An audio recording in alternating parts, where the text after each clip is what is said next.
15 minute की बात तो बहुत पुरानी है जी, वो अभी नई बात अभी उछाल रहे हो बात को। वो उसने बहुत पुरानी बात, पुराना कहा था उन्हें, बहुत पुरानी बात है उसकी। ये जो ओवैसी ने बयान दिया 15 मिनट और फिर मजाकिया अंदाज में वो जोड़ते हुए, वो तो कोर्ट में मैटर चालू है ना, उसका कोर्ट फैसला करेंगे, वो कोर्ट का है ना मसला। ये तो नई बात करा ना उनने कि बटेंगे तो कटेंगे करके। किसने बोला? योगी ने बोला ना ये बात कि भाई बटेंगे तो कटेंगे करके। अवैसी साहब अगर बोल के चले गए कि 15 मिनट, और जैसा कि इन्होंने बोल दिया कि बटेंगे तो कटेंगे नहीं, मतलब ऊपर लेवल पे इन लोग तो अच्छे से ही मिलते हैं, बट जो नीचे है, ऊपर जो बात होती है उससे नीचे बहुत असर पड़ता है, आपके जो रिलेशन खराब होते हैं। लेकिन दूसरे देहातों में तकलीफ दे रहे हैं ना उनको, वो यूपी में बिहार के अंदर जो तो मुसलमानों को तकलीफ दे रहे हैं ना।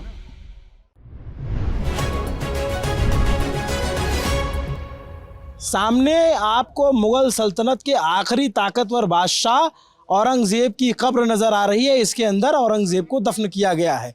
बीच में बहुत सारी कुर्सियां लगी हैं। थोड़ी देर में यहाँ पे भारतीय जनता पार्टी के जो यहाँ पे प्रत्याशी हैं उनकी सभा होने वाली है।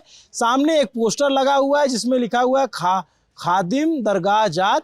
और ये भाई एक आदमी एक 3 आदमी है? ये एक ही आदमी है लेकिन 3 फोटोज हैं उनके। ये और काफ़ी पॉपुलर खादिम है। अच्छा, यंग जनरेशन में उनका काफ़ी नाम है, काफ़ी फेम है। क्या खादिम का काम क्या होता है?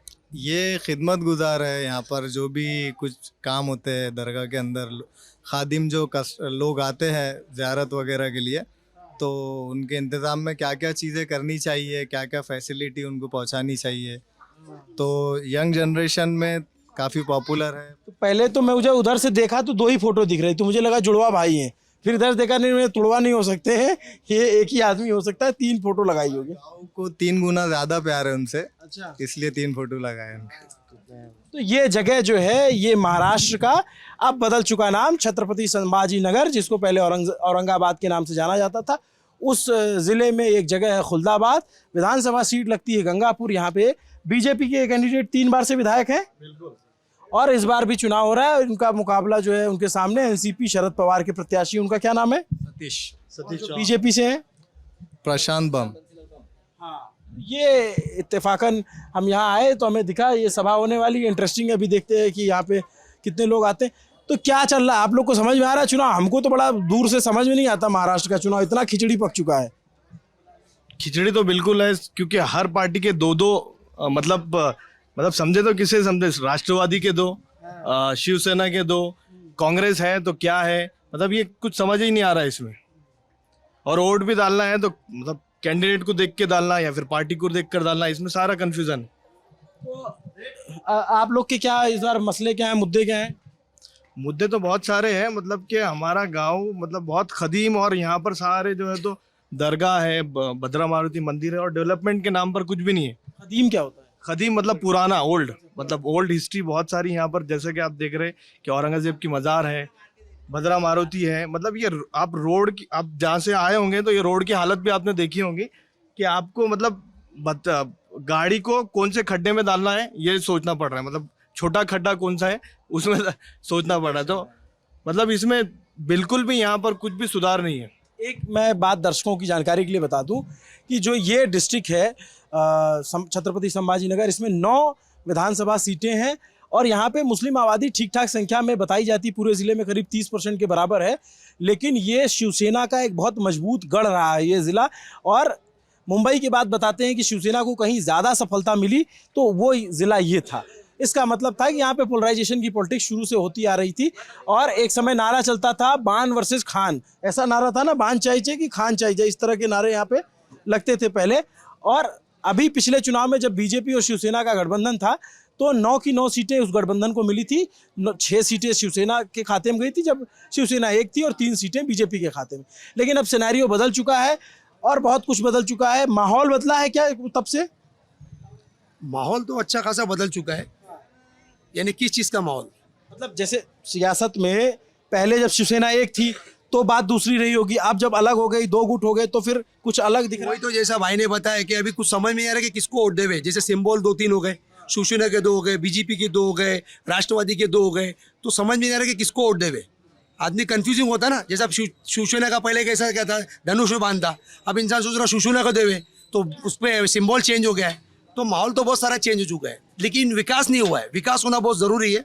विकास के लिए ये सारी चीज़ें चल रही है कि कोई भी सत्ता आवे, चाहे बीजेपी आवे या राष्ट्रवादी आवे, गांव का विकास होना बहुत जरूरी है। आप देख रहे हैं रोड की हालत कितनी बेकार है, खस्ता हालत है। आप वहां से अगर आप बाइक पे आओगे तो आपकी बाइक अच्छी भी रहेगी तो 100 बार बजेगी, 100 बार बाइक बजेगी। तो मेन कैसा विकास यही होना चाहिए, रोड अच्छे बनना चाहिए, लाइटिंग होना चाहिए। और इतना अच्छा टूरिस्ट पॉइंट है, हर कोई जानता है कि यहाँ पे एलोरा है, अजंता है, औरंगजेब बादशाह है।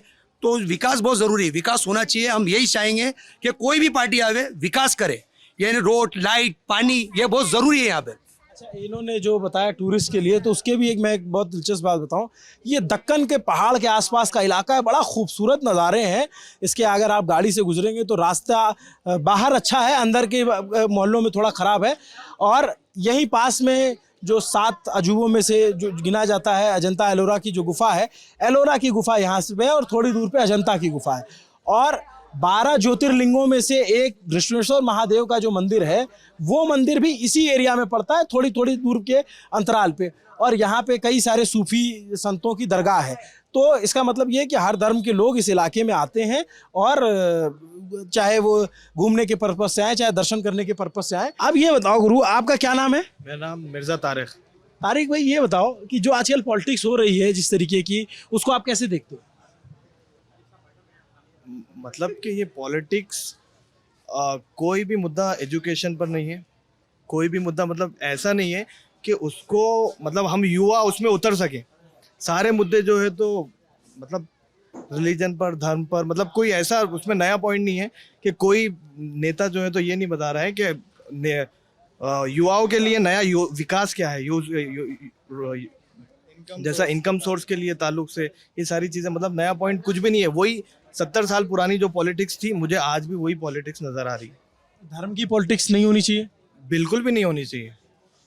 एक बात बताओ, जैसे अभी कुछ बयान आते हैं, कोई नेता कहता है बटेंगे तो कटेंगे, कोई कहता है 15 मिनट दे दो, ये आप सुनते हो? जैसे अभी ओवैसी का एक बयान आया, आपने सुना होगा, इस पे क्या सोचते हो आप? मतलब दोनों भी गलत है, मेरे नज़दीक दोनों भी गलत है। मतलब जो ये हिंदुस्तान है, मतलब इसमें सारे ही धर्म एक समान है, और संविधान ये कहता है कि सारे एक समान है, और मतलब इसमें धर्म की राजनीति होनी नहीं चाहिए। मतलब इसके लिए इंडिया जो है तो सारा पिछड़ा है अपना। आप आईटी सेक्टर देखेंगे कितना ग्रो कर रहा है, क्यों ग्रो कर रहा है? इसमें कुछ भी मतलब बिल्कुल भी पॉलिटिक्स का रोल है नहीं। आप क्या सोचते हो? अभी अवैसी साहब अगर बोल के चले गए कि 15 मिनट, और जैसा कि इन्होंने बोल दिया कि बटेंगे तो कटेंगे नहीं, बट इनके बोलने से ये तो एक मतलब ऊपर लेवल पे इन लोग तो अच्छे से ही मिलते हैं, बट जो नीचे है, जो ये चीज़ों को सीरियस लेते हैं, जैसे जो अनएजुकेटेड पीपल है गांव में, तो इन लोग की जिंदगियां मतलब जो सालों से साथ में रह रहे हैं, तो ये सब बातों की वजह से अगर दोनों पार्टी में से, चाहे वो हिंदू हो या मुस्लिम हो, किसी एक ने वो चीज़ को सीरियस ले लिया तो उसमें रिलेशन भी ख़राब होते हैं, ज़िंदगी चले जाती जाएंगी ऐसा भी नहीं बोल सकता। कई जगह हो रहे सीन जो आपके पास भी आते हैं सुनने में। और अगर मैं बात करूँ पॉलिटिक्स की, तो जब से देश आज़ाद हुआ तब से लेके रोड, पानी, हवा, जो भी चीज़ है, ये मसले रहेंगी। बेसिक चीज़ से ऊपर ही नहीं आ रहे अपन, जो रोड, पानी और जो है तो बात क्या है, मतलब कुछ नई चीज़ है ही नहीं पॉलिटिक्स गाँव में। में 90% बच्चे एजुकेटेड है, बट उनके पास जॉब नहीं है। 4,000-5,000 रुपए से, जैसा कि आप वो फॉर्म की क्या नाम है दोस्त आपका? मोमिन काशिफ। मोमिन ने जो एक बात कही वो बहुत ज़रूरी बात है कि ऊपर के लेवल पे तो ये लोग बयान दे देते हैं, लेकिन उसका जो ज़मीनी असर होता है वो इनसे दूर होता है और वो थोड़ा भयावह होता है। आपका क्या नाम है? मेरा नाम मुक्सिद। क्या सोचते हो मुफ्ती इस तरह की पॉलिटिक्स में? ये सब गंदी पॉलिटिक्स है। इसके ऊपर वो काशिफ भाई ने जो बोले कि ये ऊपर जो बात होती है उससे नीचे बहुत असर पड़ता है, आपके जो रिलेशन ख़राब होते हैं, ये सब चीज़ें होती है। ये चीज़ नहीं हुई तो बेहतर है, क्योंकि अभी खुल्दाबाद की पॉलिटिक्स तो ऐसी है कि अभी किसको वोट डाले समझ में नहीं आ रहा। जो आदमी अच्छा है उसकी पार्टी अच्छी नहीं है, जो पार्टी अच्छी है समझ लो उसका आदमी अच्छा नहीं है, ऐसा हो रहा है। ऐसा ही लग रहा है, अभी समझ में नहीं आ रहा है वोट किस में होना। अभी समझ लो हमारे प्रशांत जी बम है, तो उन्होंने 15 साल से यहाँ पे अच्छा काम किए। एक चीज़ अच्छी हुई हमारे ताल्लुक़ में कि अभी तक धर्म जो ऊपर उनके पॉलिटिशियन बात करते हैं, मगर अभी तक मैंने मेरे पर्सनल लेवल पे प्रशांत जी बम को तो नहीं सुना कि पॉलिटिक्स में जैसा कि वो धर्म के ख़िलाफ़ में कुछ बात कर रहे हैं, कुछ कर रहे हैं। उनकी वो चीज़ अच्छी है, मगर ये ऊपर जो बात कर लेते इससे नीचे बहुत फ़र्क पड़ता है, वही बोलना है बस। वो उसका एक करंट जो है नीचे तक आता है। हाँ, वो करंट तो उसको सबको इफेक्ट पड़ता है। अभी यहाँ पर देखेंगे आप तो सभी धर्म के लोग हैं, सभी सब साथ में रहते हैं। इसका मतलब ये है कि मेरा बोलना ये है कि ऊपर ये सब चीज़ें बात नहीं होनी चाहिए, पहले तो यही है। चलिए कुछ और लोग बैठे हुए हैं, उनसे भी ज़रा पूछें कि इस इलाके के चुनावी मुद्दे मसले क्या हैं। ये देखेंगे इधर ये हजरत ख्वाजा शेख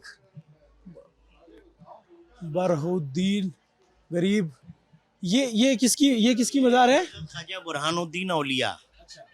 ये कौन थे? ये 21वें ख्वाजा है, हज़रत ख्वाजा निज़ामुद्दीन औलिया की शीशे, जो दिल्ली में जो हज़रत ख्वाजा निज़ामुद्दीन औलिया हैं उनके मुरीद है। ये 21वें ख्वाजा है।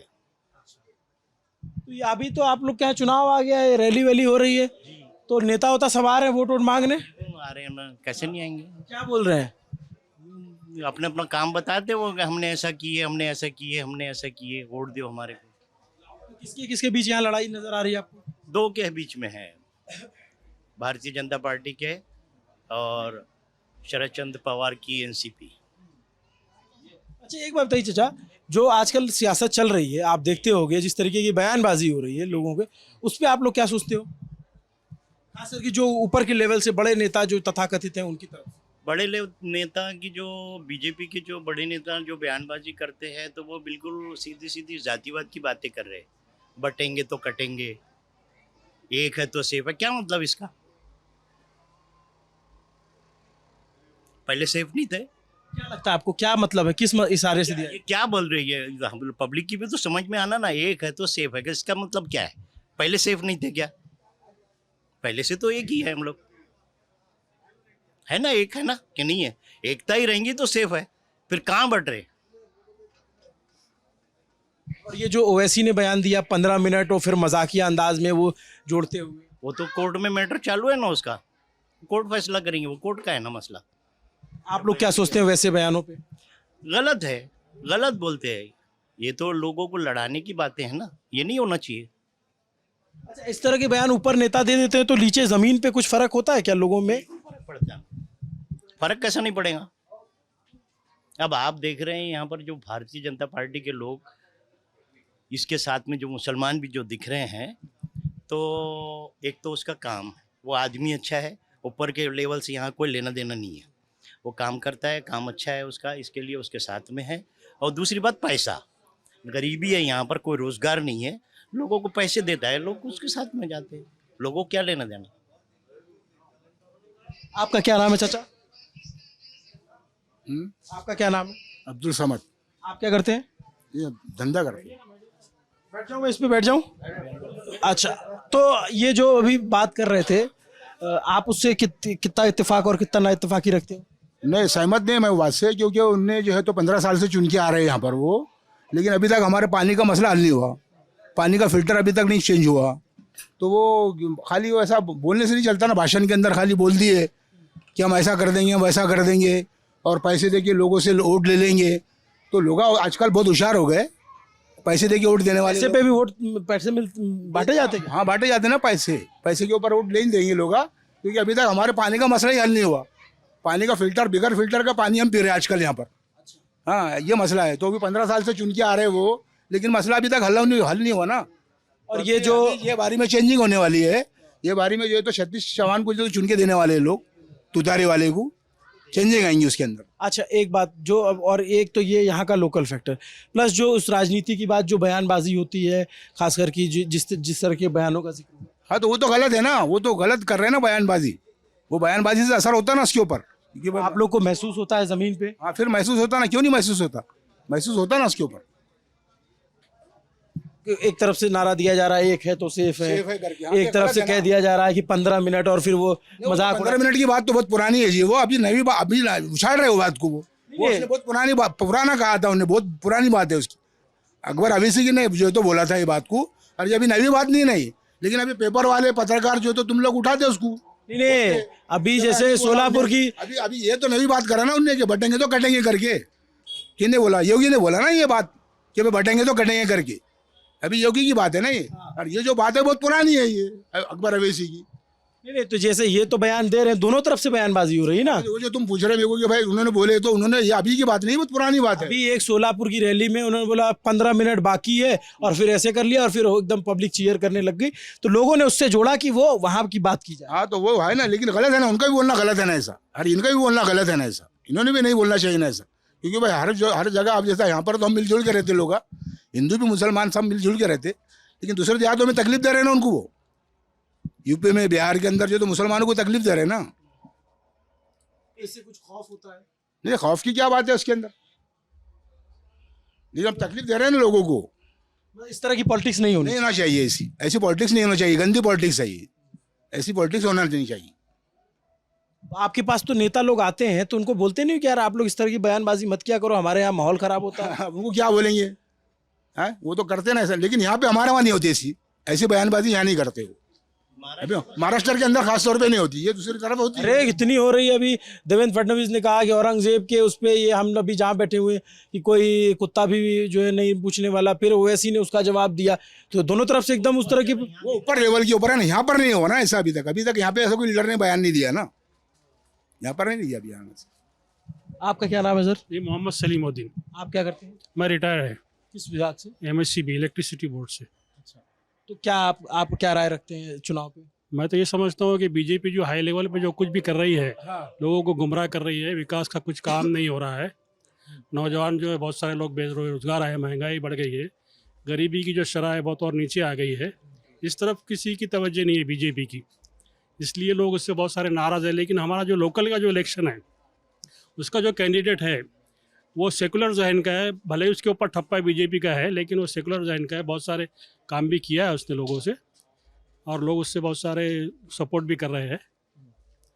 अब देखिए, आपको देख रहे हैं कि औरंगजेब के मज़ार के सामने उसकी सभा हो रही है और पूरा मुस्लिम एरिया है। हाँ, ये भी बड़ा इंटरेस्टिंग है कि औरंगजेब की जो यहाँ पे सामने खबर है और उसके सामने बीजेपी की रैली होने जाए, सभा होने जाए। इससे आप अंदाजा लगा दीजिए कि उससे मुसलमान नाराज़ है कि खुश है। यहाँ भीड़ हो जाएगी अभी? बिल्कुल, देखिए आप नज़र आ जाएगा आपको भीड़ है कि होंगे या नहीं होंगे लोग। पैसों से होने वाली है वो, पैसे बांटा हुआ है उन्हें, वो हिसाब से भीड़ होने वाली है। वैसे कुछ लोग दिल से नहीं आने वाले यहाँ पर, उन्हें 500-500 रुपए दिए हुए हैं लोगों को, वो हिसाब से भीड़ हो जाएगी यहाँ पर।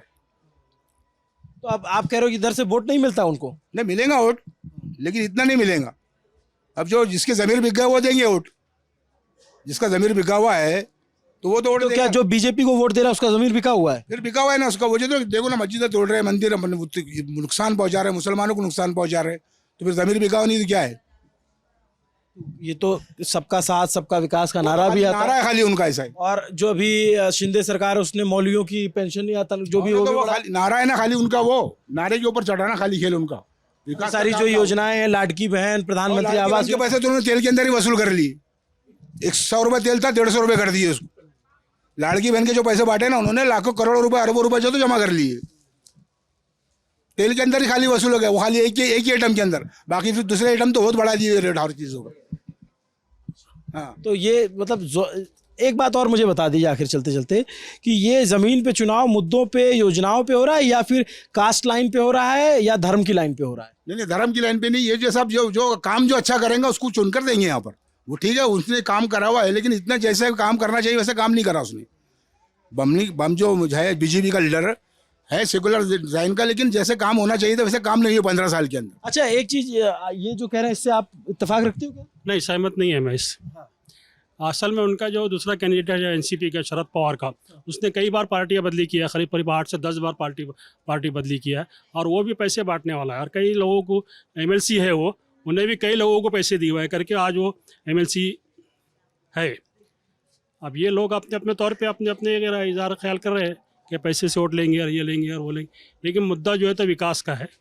काफ़ी वादे किया और काफ़ी काम किया उसने। जी।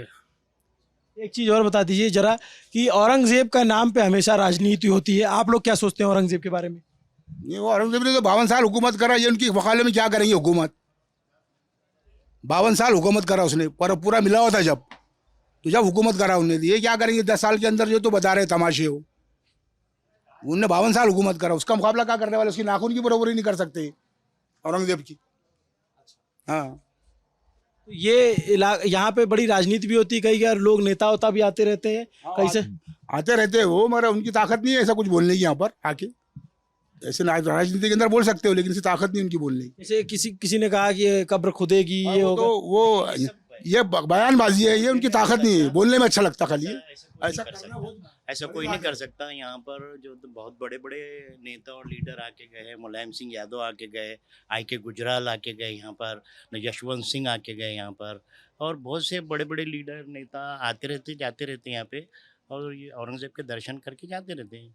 और इंटरनेशनल पैलेस है, देश के तो देश के, परदेश के भी बहुत सारे जो ना तो नेता और लीडर यहाँ पर आते रहते जाते रहते। अभी हाल फिलहाल में यहाँ ओवैसी आए थे, प्रकाश अम्बेडकर आए थे, प्रकाश अम्बेडकर आए थे, आते हैं, देवेगौड़ा आके गए, हाँ, मोहम्मद फजल गवर्नर महाराष्ट्र के, वो ऐसे आते रहते लीडर।